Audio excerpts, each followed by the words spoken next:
الحمد لله نحمده ونستعينه ونستغفره ونعوذ بالله من شرور أنفسنا ومن سيئات أعمالنا. من يهده الله فلا مضل له ومن يضلل فلا هادي له، وأشهد أن لا إله إلا الله وحده لا شريك له، وأشهد أن محمدا عبده ورسوله.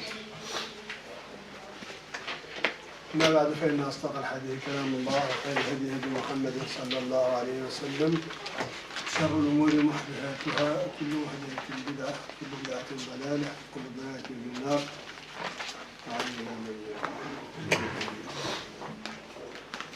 قل الناظم رحمه الله عاقد الفصل لسجود السهو، وهو من أهم الأبواب.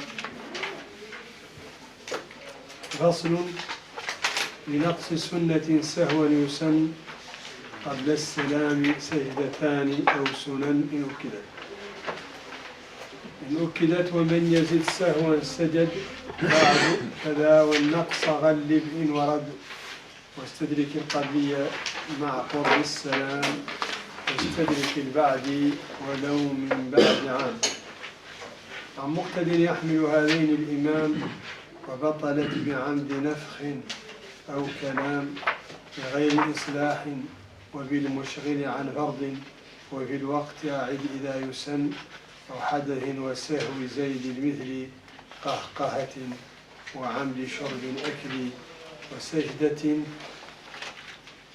قيء، وذكر فرض أقل من 6، كذكر البعض وفوت قبلي 3 سنن، بفصل مسجد كطول الزمن، واستدرك الركن بين حال ركوع، فالغيات السهو والبناء يطوع، كفعل من سلم لكن يحرم للباقي، والطول الفساد يلزم ملزم، الشك في ركن بنى على اليقين، وليسجد البعدية لكن قد يبين، لأن بنوا في فعلهم والقول نقص بفوت سواء القول. ما زال شيخ لا نستطيع استيعابها اليوم كلها. هو بيت لك سنأخذ بعض المقولات لكن لا نستوعبها. أصل 6 أبيات وقد نزيد بيتا.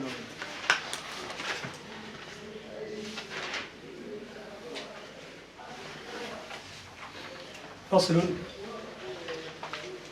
لنقص سنة سهوا يسن قبل السلام سجدتان أو سنن. يقول الناظم رحمه الله أنه يسن سجدتان للسهو قبل السلام إن حصل نقص سنة مؤكدة أو سنن، على معنى قوله: فصل: لنقص سنة سهوا يسن، أي لنقص السنة يسن السهو. إن كان النقص يسن قبل السلام، إن كان لنقص سنة يسن سجدتان قبل السلام لنقص السنة إن أكدت. قوله إن أكدت في البيت الثاني هو قيد في قوله لنقص سنة، لنقص سنة إن أكدت يسن قبل السلام سجدتان، أو لنقص سنن أو سنن غير مؤكدة. نقص السنن المتعددة يعني 3 سنن فأكثر، هذه لا يشترط بها التأكيد. أما سنة واحدة خفيفة فإنه لا يسجد لسهوها، بل السجود له مبطل المشهور، حين لا يرجع. فصل: لنقص سنة. مفهوم قوله سنة أنه لا يسجد للفريضة لنقص الفريضة، نقص الركن، ولا يسجد لنقص الفضيلة، مندوب لا يسجد لنقصه، ولا يسجد لنقص السنة الخفيفة لتقييده السنة بكونها مؤكدة. فصل: لنقص سنة سهوا يسن قبل السلام سجدتان أو سنن أكدت. هذا القيد ليس راجعا للسنن المذكورة أخيرا، وإنما راجع للمتحدث عنه وهو السنة. الآن عندنا 3 مفاهيم. قوله سنة إن وكلت يفهم منه ثلاث مفاهيم. القول الأول، المفهوم الأول الفريضة. لو ترك فريضة، لو ترك الفاتحة، ترك سهوا، ترك الركوع سهوا، ترك السجود سهوا أو غير ذلك من الأركان، فما الحكم؟ هل يسجد له السهو؟ لا يجبر الركن بالسهو. الركن إما أن تأتي به إذا لم تفت، إذا لم يحصل فوات، وإما أن تبطل الركعة إذا حصل الفوات. فإن حصل فوات تداركه في الصلاة بطلت الصلاة كلها. فلو تركنا مثلا ركوعا فإنك تداركه قبل الإيماء بالركوع من الركعة الثانية. فإن تذكرته قبله رجعت إليه، ركعت وأعدت ما بعد الركن. يعني لو كان الركن مثلا قيام، لو كان الركن مثلا ركوع، لو كان الركن سجود، نفترض مثلا ترك سجودا من ركعة، هذا ركن لم يتذكره إلا بعد أن قام للركعة الثانية، قام لكن لم يركع بعد. هنا يرجع يسجد مباشرة إذا كانت سجدة واحدة، أو إذا كانت حتى سجدتان يسجدهما ثم يقوم، ثم سيسجد بعد ذلك بعد انتهاء صلاته بعد السلام، لذلك الزيد الذي زاده فيه. إذن نفترض مثلا أنه ترك الركوع، ترك السجود، لكن لم يتذكره إلا بعد أن عقد الركوع الركعة الموالية. ويحصل عقد ركوعها بمجرد الميل إلى الركوع، لا يعني مجرد أن يومئ بالركوع يحصل الفوات. ماذا يفعل؟ يلغي تلك الركعة تماما، لا يرجع ويتدارك النقص، وإنما يجعل تلك الركعة كأنها غير موجودة، جثة لا قيمة لها، لكن سيسجد بعد السلام لزيادة تلك الجثة. فكأنه تلك الركعة التي حصل لو كانت أولى مثلا فهذه التي عقد هي الثانية، لو كانت من الثانية فهي التي عقد هي الثانية أيضا، لأن الثانية التي كانت يثنى. واضح؟ وافترضنا أنه حصل هذا في الركعة الثالثة مثلا، فهذه التي فعل الأخيرة التي عقد ركوعها هي الثالثة، فتلك لم تعد ثالثة. هذا بالنسبة للمفهوم الأول، وهو إذا ترك ركنا. إذا كانت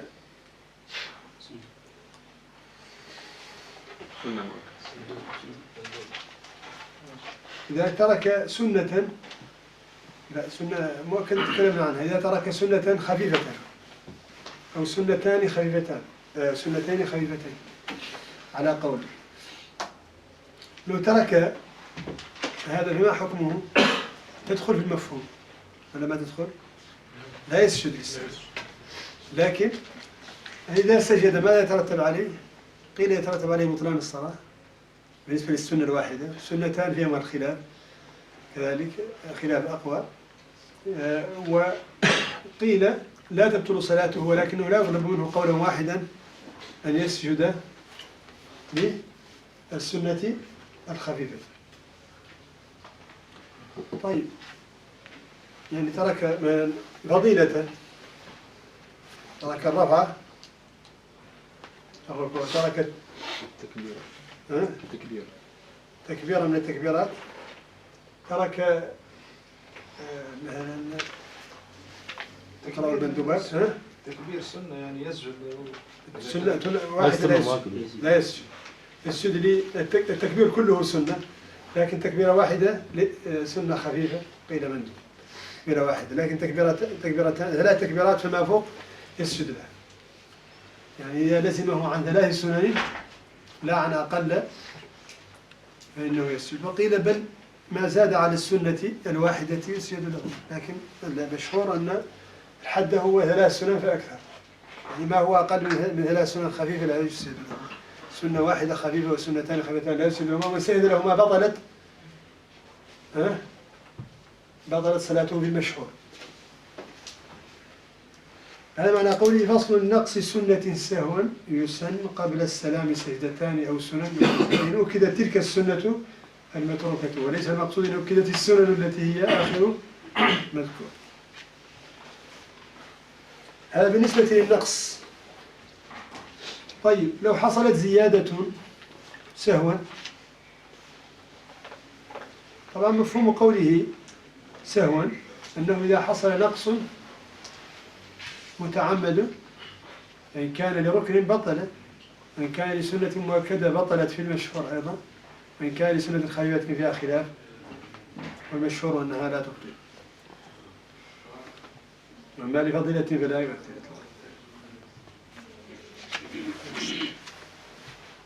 شيخ، الفرق بين السنة الخفيفة والفضيلة، أنت فضلت ما شرحت الفرق بين السنة الخفيفة والفضيلة.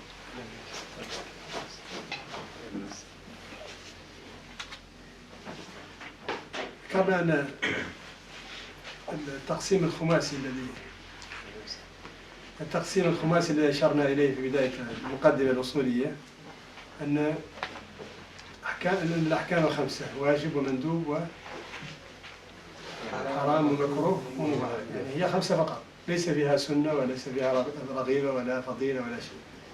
لكن المالكي عندهم تقسيم داخل المندوب في درجات الندبية، في درجات تأكد الندبية، من جهة كون النبي صلى الله عليه وسلم داوم على هذا الفعل أو لم يداوم، أظهره أو لم يظهره، رغب فيه أم لم يرغب فيه وإنما فعله فقط، بحسب تفاوتها في ذلك له لها ألقاب. فإذا كان داوم عليه ولم يخل به بوجه من الوجوه كسنة الوتر مثلا فرغب فيه، هذا يسمونه سنة مؤكدة. فإذا كان رغب فيه دون أن يحصل منه مداومة مثلا سموه فضيلة كالرواتب مثلا. فإذا كان وله يسمون ركعة الفجر رغيبة، يسمون هذا اسمية خاصة رغيبة، كونه رغب فيها أيضا ترغيبا مخصوصا. هذا هو وجه الفرق بين السنن المؤكدة والسنن الخفيفة والمندوبة. فالسنة الخفيفة لا يسجد لسهوها، بل هو مبطن على المشروع، والسنة المؤكدة يسجد لها، تكفي واحدة للسجود لها. أما السنن الخفيفة فلا يسجد لها إلا إذا تعددت، إذا 3 سنن فما فوق يسجد لها. يا شيخ، السنن الخفيفة هي من دون المؤكدة، كلها تسمى سنن خفيفة. هي مرات. لا، نحن مر بنا عددنا السنن المؤكدة وعددنا السنن الخفيفة ثم عددنا الفضائل، فما سميناه سنة مؤكدة يسجد لنقصه واحدة منه، وما سميناه سنة خفيفة لا يسجد إلا إذا تعدد، وما سميناه فضيلة لا يسجد له أصلا بل يسجد له مبطل. الأبيات المتقدمة كلها عددنا فيها السنن المؤكدة من قوله سنن والسورة بعد الواقع. أما الواجب الركن فلا يسجد له، بل يتدارك إن لم قبل الرفع من السجدة الثانية من الركعة الموالية بالنسبة للركوع، وقبل عقد الركوع الركعة الموالية بالنسبة لبقية الأركان. هذا بالنسبة للنقص. فصل نقص سنة سهوا يسن قبل السلام سجدتان أو سنن إن أكدت. القيد في إن أكدت بسنة. فصل نقص سنة إن أكدت يسن سهوا قبل السلام وهو سجدتان، أو إذا تعددت السنن ولو كانت خفيفة فإنه يسجد لها. ذكر المصنف رحمه الله عليه أن قبل السلام سجدتان لم يأتي على ذكر التشهد، يعني سيذكرون. ومن يزد سهوا سجد بعد. أما الزيادة في سهوا فإنها يسجد لها بعد السلام. هنا يطرح السؤال: إذا حصل نقص وحصلت زيادة، اجتمع الأمران، اجتمع النقص الموجب لسجود السهو وهو نقص السنة مؤكدة أو سنن خفيفة، واجتمعت زيادة، زاد ركعة مثلا أو زاد سجدة، اجتمع النقص والزيادة. إذا اجتمع النقص والزيادة فإنه يغلب هنا النقص فيسجد قبل السلام. وهذا معنى قوله والنقص غلب إن ورد، أي غلب النقص إن ورد. نعم. واستدرك القبلية مع قرب السلام، واستدرك البعد ولو من بعدها. لو لزم الإنسان قبليا فما وقت تداركه؟ ما هو الوقت الذي إذا يسجد للقبلي فإذا فاته لم يقدر على ذلك؟ قال لك استدراك القبلي مع قبل السلام، فإذا لزمك قبلي فلك أن تسجده ما لم تسلم، أما إذا سلمت فإنك لا تستطيع سجوده. وأما البعدي فيستدرك ولو من بعد عام، ولا مفهوم لقوله عام، بل يستدرك ولو من بعد أعوام، هذا التكثير فقط.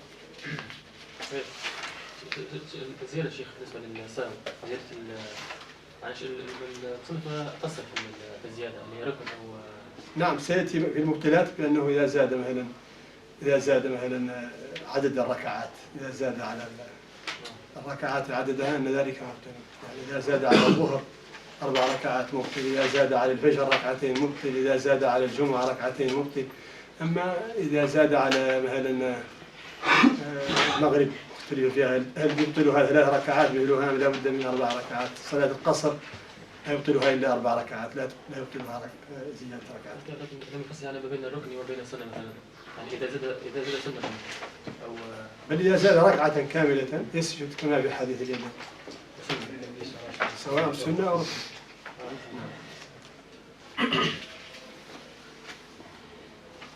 الأسئلة كما دائما نشير أنها تكون في نهاية الدرس. واستدرك القبلية مع قرب السلام، واستدرك البعد ولو من بعد أو من بعد أعوام عن مقتد يحمل هذين الإمام وبطلت بعمد نفخ أو كلام. هذا السهو سواء كان نقصا أو زيادة، سواء لزم بسبب نقص سواء لزم بسبب زيادة، فإن الإمام يحمله عن المأموم، بمعنى لا يلزم المأموم سجود سهو، لا يلزم المأموم سجود سهو، لأن الإمام يحمل عنه هذا السجود سواء كان هذا السجود لنقص أو كان هذا السجود لزيادة. عن مقتد يحمل هذين الإمام وبطلت بعمد نفخ. هنا بدأ في تعداد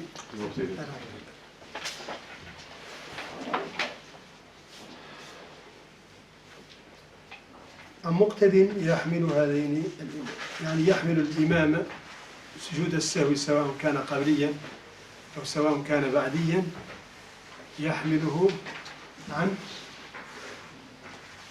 الإمام عن المأموم، فالمأموم لا يلزمه سهو، إذا حصل له سهو يعني نقص شيئا سهوا، بخلاف ما إذا نقصه مثلا غلبة كان يزاحم عن ركن فهذا له أحكام أخرى. لكن إذا حصل سهوا فإن الإمام يحمل عنه السجود. عن مقتد يحمل هذين الإمام، يحمل الإمام عن المقتدي وهو المأموم سجود ما لزمه من سهو، فلا يلزم المأموم سجود سهو، إنما يلزمه سهو إمامه الذي أدرك معه ركعة، فإن أدرك معه أقل من ركعة فلا يلزمه سهو، بل سيعد في المبطلات سجوده لسهو السهو إمامه لم يدرك معه ركعة، ولقبله إمام لم يدرك معه ركعة. ثم بدأ في تعداد المبطلات فقال وبطلت بعمد نفخ، فلو تعمد النفخ أو تعمد الكلام لغير إصلاح الصلاة أو تعمد الاشتغال عن الصلاة بغيرها مما يشغل عنها، وكل ذلك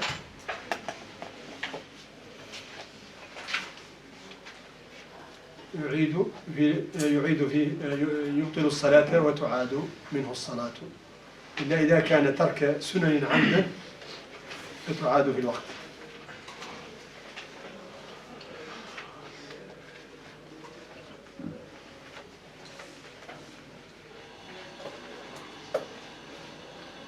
يعني فإذا بالنسبة إذا اشتغل في أثناء الصلاة بما يشغل عن فرض فهذا يبطل الصلاة، وإذا كان سنة مؤكدة ففي إبطاله قولان، وإذا كان فضيلة فلا يبطل. وكذلك مما يبطل الصلاة الحدث، سواء كان ريحا أو غائطا أو بولا أو مذيا أو منيا إلى غيره، أو حتى نوم ثقيل. وكذلك تبطل الصلاة بسهو زيد المهل، لو سها فزاد عليها مهلها، بأن زاد على الظهر 4 أو على العصر 4 أو على العشاء 4 أو على الفجر 2 أو على المغرب 3 أو 4 وعلى الجمعة 2. وأما صلاة القصر وإن كان ركعتان إلا أنها لا تبطل بزيد ركعتين، إنما تبطل بزيد 4 مراعاة لأصلها. زيد المثل يعني من سهى وزاد ركعة على الرابعة في العصر مثلا لا تبطل الصلاة، بل لو زاد 3 لا تبطل سهوا. يجب نزيد 4 إذا كان وصل. إذا وصلت الزيادة لمثلها بمعنى يعني صلى في المجمول 8 فهذه تبطل عند مالك. وعمد الشرب الأكل، وكذلك تعمد الشراب والأكل أثناء الصلاة مبطل.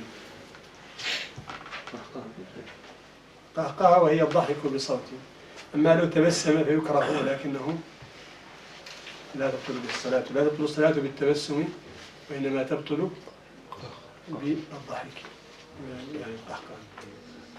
ويبالغ الأحناف يبطلون به الوضوء مع الصلاة. وعمد شرب الأكل، وكذلك تعمد الشراب وتعمد الأكل، هذا من الوصول.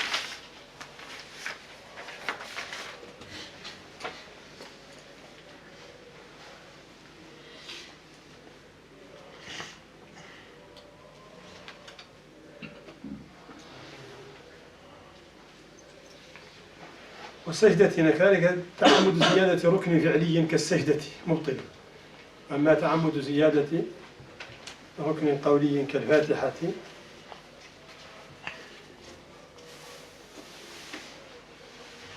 فلا تبطل. وبعضهم استظهر أن زيادة الفاتحة خاصة مبطلة وزيادة السلام عمدا، الصحيح خلافه. كذلك بطلت بعمد قين، وهو استفراغ يعني يتعمد إخراج ما في جوفه بالقي بطل الصلاة. بغير العمد لا أتكلم عن كل هذا في العمد هذه 3. أما السهو مرة معنا أن زيادة في السهو مرت معنا أنها تكون سنة وكذا أفضل.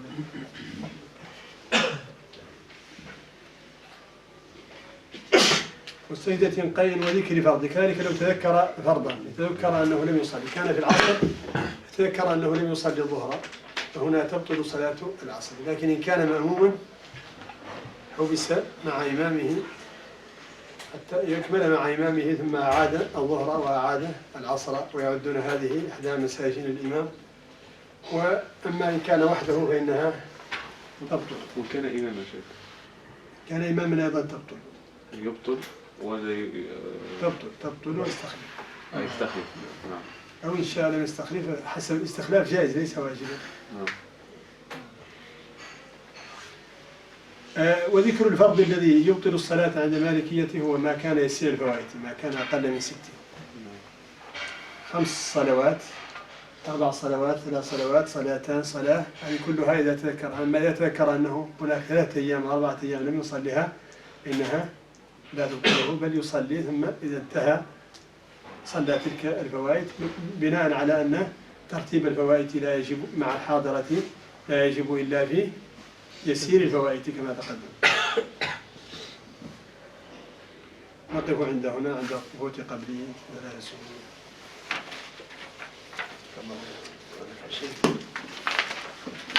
قلنا أنه لنقص سنة مؤكدة يسجد سجود سهل، فإن لم يسجد هنا يسن، لا يؤثر على صحة الصلاة. يعني قول أنه